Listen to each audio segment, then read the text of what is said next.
Ou esse ministro se enquadra, ou ele pede para sair.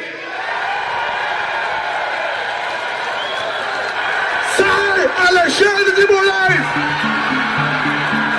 Deixa de ser canalha!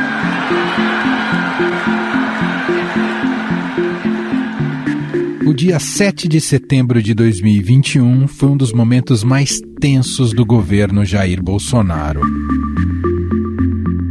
Depois de uma escalada da retórica do presidente contra o Supremo Tribunal Federal, a data cívica foi marcada por atos nas principais capitais do país. Bolsonaro esteve nas manifestações de Brasília e de São Paulo e fez discursos inflamados, chamando o ministro Alexandre de Moraes de canalha e ameaçando descumprir decisões da corte. As bravatas geraram reações no meio político e no meio jurídico, e para acalmar os ânimos, Bolsonaro chamou a Brasília o ex-presidente Michel Temer. O encontro resultou em uma carta à nação colocando panos quentes no conflito. Na declaração à nação, o presidente Jair Bolsonaro afirma que nunca teve a intenção de agredir quaisquer dos poderes. Ressalta que na vida pública, as pessoas que exercem o poder não têm o direito de esticar a corda e que as palavras dele, por vezes contundentes, decorreram do calor do momento. Mas é claro que esse não foi o ponto final na rixa entre Bolsonaro e o Supremo. A relação entre os poderes não melhorou ao longo dos últimos meses. E na semana passada, o clima esquentou com a cassação do deputado bolsonarista Fernando Francischini, do União Brasil do Paraná. Por 3-2, o colegiado anulou a decisão do ministro Nunes Marques, que tinha derrubado a cassação de mandato do parlamentar pelo Tribunal Superior Eleitoral por propagar fake news sobre o sistema eleitoral. Em uma entrevista concedida à SBT News, Bolsonaro reiterou veementemente as críticas dele a ministros da corte. Na ocasião, o presidente contou bastidores da carta do último dia 7 de setembro e voltou a criticar Alexandre de Moraes. Estava eu, Michel Temer e um telefone celular na minha frente. Ligamos para o Alexandre de Moraes, conversamos por 3 vezes com ele. E combinamos certas coisas para assinar aquela carta. Ele não cumpriu nenhum dos itens que combinei com ele.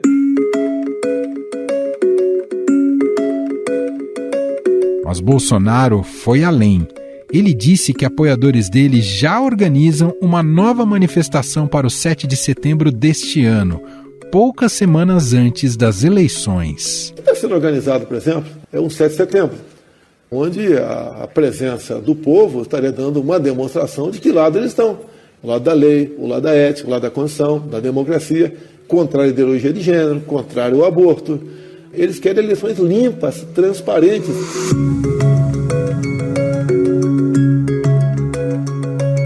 A fala foi reiterada pelo filho do presidente, o senador Flávio Bolsonaro, em entrevista à CNN Brasil. Flávio disse que já perdeu as esperanças com o STF e acusou a corte de perseguir o presidente e apoiadores. Para ele, o movimento de 7 de setembro seria uma reação a isso. Eu não tenho dúvida que vai ser uma grande manifestação popular, pacífica, para que o Brasil inteiro, mais uma vez, entenda de que lado o povo está. Está acontecendo de uma forma completamente espontânea, não há centralização, não há organização por parte da campanha. Mas as próprias pessoas estão se vendo motivadas a irem para a rua no 7 de setembro desse ano, exatamente para somar esse grito.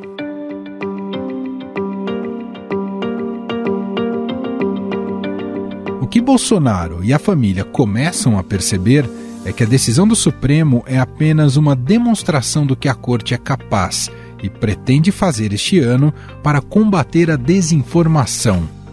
Diferentemente de 2018, com uma enxurrada de fake news, este ano os ministros Edson Fachin e Alexandre de Moraes, eleitos presidente e vice-presidente do Tribunal Superior Eleitoral, já prometeram usar todas as armas disponíveis para enfrentar a divulgação de notícias falsas. Nós vamos responder e seremos mesmo implacáveis. Agredir a instituição da justiça eleitoral significa hoje colocar em discussão a realização das próprias eleições. Os protestos do 7 de setembro serão a 3 semanas das eleições. De que forma eles podem impactar o pleito?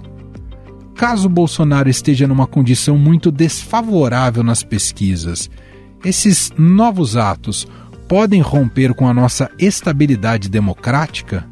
Quais são os riscos? Para analisar este cenário político, convidamos a jornalista e cientista política Daisy Ciocari.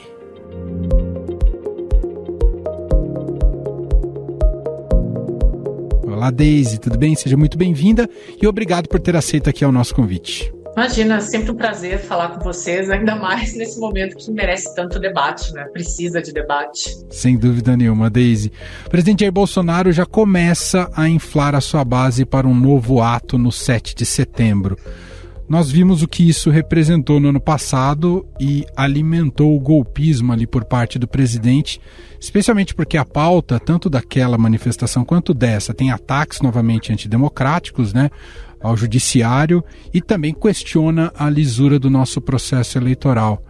A gente pode afirmar, Daisy, que isso faz parte de uma estratégia, algo que tem sido dito algumas vezes, uma estratégia para melar as eleições caso o Bolsonaro não se torne vitorioso? Emanuel, tem 2 pontos importantes que a gente tem que tocar quando fala nesse assunto. O primeiro deles é que, com certeza, o presidente Jair Bolsonaro vai criando um respaldo para as eleições, então, se ele não conseguir a reeleição, que é esse o caminho que tem tomado pelas pesquisas e também por causa da inflação, se ele não conseguir, ele tem uma história para contar, né, um levante que aconteceu no 7 de setembro, mas tem um ponto, Emanuel, que eu acho bem interessante a gente falar. Quando eu estava estudando, que eu estava fazendo meu pós-doutorado, o meu trabalho era justamente ler os discursos dele enquanto parlamentar, enquanto deputado federal. E é impressionante porque desde 1995, ele assumiu em 1991, mas, Emanuel, desde 1995, ele tem esse mesmo tipo de discurso de golpe,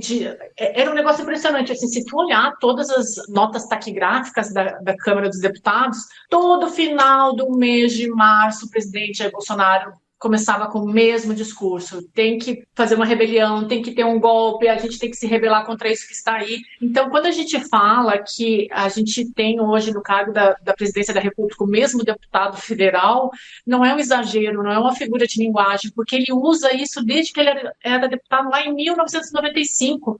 Então, além disso ser um bom argumento para ele, caso ele perca as eleições, é quem ele é. É simplesmente quem é o presidente Jair Bolsonaro. Ele é desde sempre envolto nessa narrativa de golpe, de questionar o que está aí, de questionar as instituições, de questionar a ciência.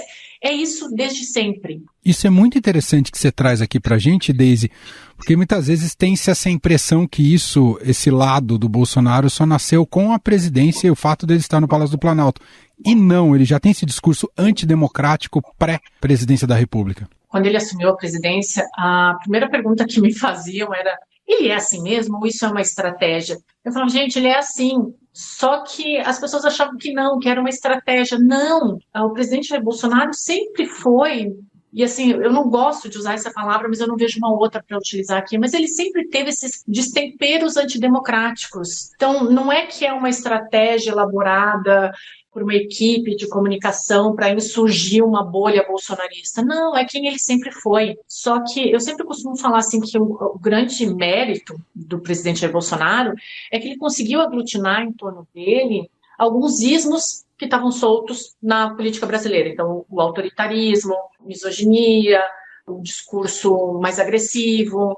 Ele conseguiu colocar tudo isso em volta dele. Mas ele sempre foi isso, ele só não tinha ainda o destaque que ele tem, que ele começou a ter a partir de 2014, mas isso é quem ele é, não é uma estratégia, é o que ele sempre foi e é o que ele vai ser se ele for reeleito, é isso que a gente vai ver pelos próximos 4 anos. Por falar em estratégia, seria uma estratégia isso que temos visto mais recentemente, de usar os ministros que ele indicou ali para o STF para tomada de decisões claramente políticas, como a gente viu agora recentemente com o Cássio Nunes Marques? Com certeza, né? O STF sempre foi o grande arqui-inimigo dele, né, desde o dia 1, ter colocado o Cássio Nunes lá para ele foi uma vitória. O Cássio Nunes, nessa última decisão, provou que tem seguido a cartilha bolsonarista, né? Eu não digo nem a cartilha bolsonarista, a cartilha do presidente Jair Bolsonaro, né? Porque isso vai muito além. Acho que os bolsonaristas mesmos, e eu nunca falo bolsonarista assim no sentido pejorativo, como tem o lulismo, tem o bolsonarismo, né? Sim. Mas nem os bolsonaristas estavam imaginando isso, né? Então o Cássio Nunes, ele rezou literalmente a cartilha do presidente Jair Bolsonaro. E com essa rivalidade toda que ele tem dentro do STF, realmente colocar o Cássio Nunes lá para ele foi um grande gol, né? Foi um grande acerto, e ele já declarou, né, em outros momentos, que se reeleito ele quer colocar um outro ministro, porque, de novo, né, vamos lá, o nosso sistema político brasileiro, ele é o de freios e contrapesos. O que isso significa? Um poder vigia o outro, mas cada um tem a sua autonomia.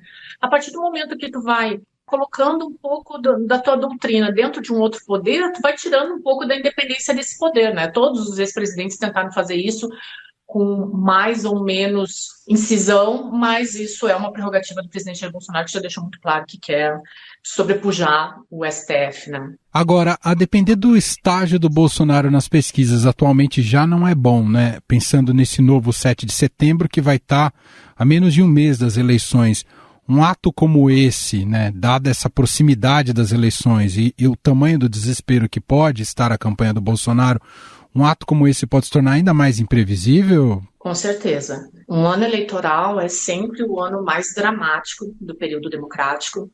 Um ano eleitoral tão polarizado quanto esse nosso é pior ainda. Então, incentivar esses atos num 7 de setembro, pouco antes de eleições tão polarizadas, onde o outro candidato também vem com um sentimento raivoso de querer recuperar o que foi seu, isso é extremamente perigoso. E é aí que eu falo, Manuel, que não existe uma estratégia nisso, porque as próprias pesquisas, elas têm demonstrado que o presidente Jair Bolsonaro, ele continua falando para aquela bolha dele. Quando ele se classificou para ser pré-candidato à presidência da República, ele tinha em torno de 26% a 28%. As pesquisas dão em torno de 30%. Isso indica que ele segue falando para a bolha dele. Fora dessa bolha, as pessoas não querem esse discurso antidemocrático e tão polarizado. Quando ele incita esses atos do 7 de setembro, ele segue falando para a bolha dele. Então, se tu olhar de uma forma um pouco mais fria, até dentro da própria pré-campanha do presidente Jair Bolsonaro, como que ele vai crescer? Incitando esses atos antidemocráticos. A última pesquisa agora, ela falava justamente disso, que as pessoas têm receio de votar quando o presidente Jair Bolsonaro questiona a lisura das urnas eletrônicas. Aí é quando eu digo assim, não tem estratégia, é tudo no impulso. Isso é uma característica, na ciência política a gente estuda muito isso, é uma característica do homem pós-moderno, que não consegue pensar 5 segundos para frente, ele é raivoso, ele é impulsivo, ele é agressivo. É o presidente Jair Bolsonaro. Porque qualquer pensamento mais racional sabe que incitar esse tipo de ato num 7 de setembro, antes de uma eleição, é extremamente perigoso para a democracia do país, que até agora me parece ser a única coisa que não é a preocupação deles, né?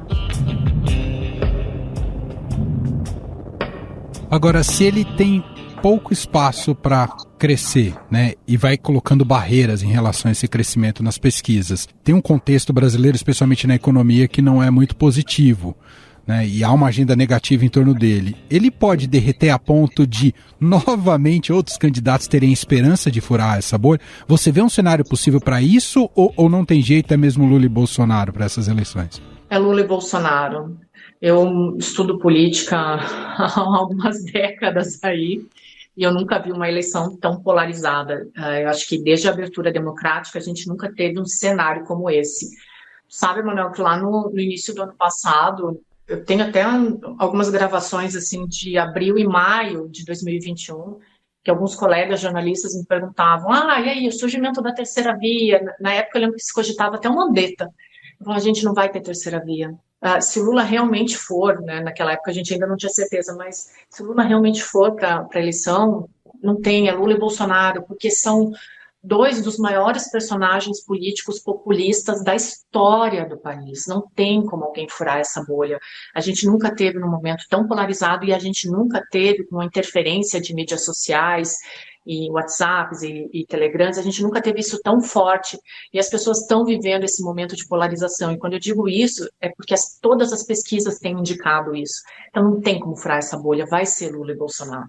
E o espaço para o antipetismo crescer existe ou não? Ele existe. Existe um sentimento antipetista muito forte por parte das pessoas, dos eleitores que apoiam Bolsonaro, e tem a parte dos indecisos também. Tem muitas pessoas que são antipetistas, foram afetadas agora pelo crescimento da inflação. Então, essas pessoas elas não votam nem no Lula, nem no Bolsonaro. Mas, conforme a campanha for avançando, é bem possível que esses votos eles se tornem um voto útil. Então, vai pesar muito a rejeição. Eu não gosto do Lula, eu vou votar no Bolsonaro, eu não suporto mais essa inflação, eu vou votar no Lula. Mas o sentimento antipetista ele é muito forte. Ele tem diminuído, a gente sempre fala assim, a pesquisa ela é um momento específico do ano. As informações que chegam em relação ao Lula, elas têm sido um pouco mais tranquilas. O Lula casou, vem com um discurso de paz e amor, ainda não entrou efetivamente numa campanha, então esse sentimento ele tem diminuído. Mas numa polarização, tanto a aprovação quanto a rejeição, elas são muito fortes. Então, na mesma medida que tem uma rejeição muito forte ao Bolsonaro, durante a campanha essa rejeição em relação ao Lula deve crescer, principalmente se a campanha do Bolsonaro começar a bater na questão da corrupção. A gente tem 2 problemas aqui no Brasil, né? A corrupção e a inflação. E os 2 últimos governos tiveram relações muito íntimas com esses 2 temas, né? Então, quando eles voltam à tona e eles reacendem a memória das pessoas, é aí que a gente vê como que desenrola uma eleição, né?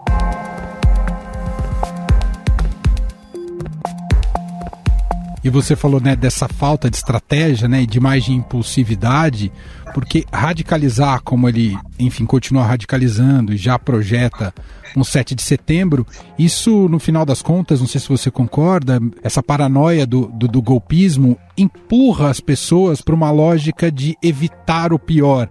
Então, é um voto útil que acaba, no final, favorecendo o Lula, né, quando ele radicaliza esse ponto, não é, Deise?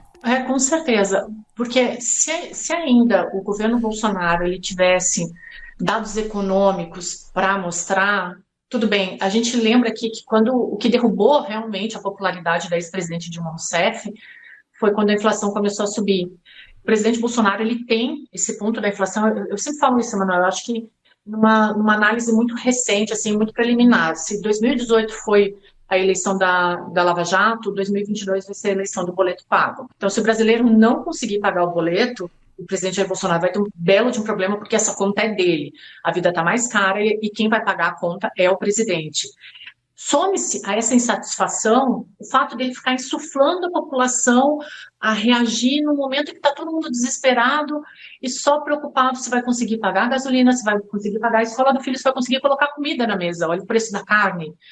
São dados que as pesquisas mostram que não conversam. Como assim? Ele está atacando as instituições, mas eu estou aqui sem conseguir pagar a comida do meu filho? Então, de novo, assim, não há uma estratégia nisso tudo. E aí, dessa forma, ele vai empurrando o eleitor para qualquer outro candidato, mas nesse momento, com essa eleição tão polarizada, é para o Lula, né? Esses votos não vão para o Ciro nem para nenhum outro nome. Seja Lula ou seja Bolsonaro, povo na rua nessa campanha eleitoral será importante para os candidatos? Vai ser importante. Eu sempre acredito que, tanto para o bem quanto para o mal, as pessoas indo para a rua, elas fazem mudanças, elas fazem a diferença. A gente viu isso no impeachment da Dilma, do Collor, a gente vê em pautas favoráveis, mas eu acredito, Manuel, que o grande ponto dessa eleição, ainda mais pela questão dos 600 mil mortos da Covid, o grande ponto serão as mídias sociais. Eu não acredito numa eleição com tanta gente na rua por causa das consequências da Covid. E eu não vejo nem tanto empenho e vontade de ir para a rua quando as pessoas não estão conseguindo se resolverem com problemas internos dentro das suas casas, que é pagar as contas. Então, não existe uma motivação muito forte para tu ir para a rua quando um problema dentro de casa está tão forte. A eleição de 2018, ela tinha a pecha da corrupção, mas as pessoas ainda estavam conseguindo viver bem. Elas conseguiam pagar suas contas, a inflação não estava devorando tudo que elas construíam. Eu acredito que esse ano o grande mote, eu não digo nem as redes sociais, a Raquel Regueiro tem um estudo maravilhoso e ela fala muito disso. Assim, acho que o ponto dessas eleições vão ser os aplicativos de conversa. E só para a gente fechar, Deise, é claro que a gente ainda tem todo o processo eleitoral pela frente e sempre pode ter surpresas, mudanças, mas até pelo perfil do Bolsonaro e algo que você comentou aqui, né, que estudou muito o passado dele, você vê no Bolsonaro, em caso de derrota, alguém que vá fazer uma transição democrática tranquila? Eu acredito que a transição vai ser democrática porque as nossas instituições funcionam. De novo, a gente tem uma democracia recente, a Constituição falando de uma democracia plena, mas é uma democracia em desenvolvimento ad eterno. Nossa democracia nunca é plena e não acredito que vai ser. Mas eu acho que as nossas instituições elas funcionam muito bem. O Congresso funciona bem, o STF reage quando há um exagero por parte do Palácio do Planalto. E eu sempre falo isso, assim, a gente tem um outro poder que é muito importante, que é a mídia. A mídia reage aos destemperos, tanto de A quanto de B. Então, eu acredito que a transição ela vai ser democrática. Que o presidente Jair Bolsonaro não vai facilitar, isso eu acredito que não vai mesmo. Com certeza virão ameaças, acusações de que as urnas não são confiáveis, mas é nesse ponto que eu acho que as nossas instituições vão entrar e vão funcionar. Nesses 4 anos de governo Bolsonaro, eu via todo final de março as pessoas questionando essas falas de novo do presidente Jair Bolsonaro, falando que vai ter golpe, e as instituições sempre mostraram que não vai ter golpe, a gente não aceita mais isso. A nossa memória ela ainda está fervilhando em relação ao que aconteceu no período da ditadura. E a gente tem 2 impeachments no período de democracia muito pequeno, a gente não aguenta mais uma ruptura. Mas, assim, eu acredito que a transição ela vai ser democrática, mas ela não vai ser fácil. Ela vai ser difícil, mas vai funcionar. Acho que muita gente também olha para o que aconteceu nos Estados Unidos, né, com o fato do Capitólio. Se teremos um Capitólio no Brasil, Deise? Eu acho possível, mas eu acho que até lá a gente tem que ficar muito ciente dessas possibilidades e questionar isso o tempo todo. Sim. Eu acho que esses debates, essas conversas, essa pressão da própria imprensa, do STF, do Congresso, isso tem que ser cada vez mais forte. Então, não vamos dar chance para isso acontecer de novo, né? Quando eu digo que aconteceu uma vez, foi nos Estados Unidos. Então, a gente viu o abalo que isso faz na democracia. Então, vamos aprender com isso e não vamos deixar isso acontecer aqui. Muito bem. Essa é Deise Ciocari, jornalista, cientista política, gentilmente aqui atendendo a nossa reportagem. Te agradeço demais pela entrevista, Deise. Obrigada. Prazer falar com vocês.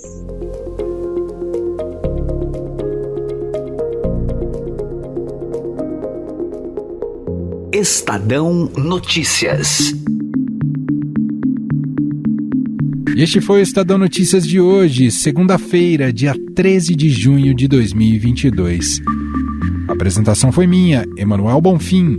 Na produção, edição e roteiro, Jefferson Perleberg, Bárbara Rubira e Gabriela Forte. A montagem é de Moacir Biasi. Escreva pra gente no e-mail podcast@estadão.com. Um abraço para você, uma ótima semana e até mais.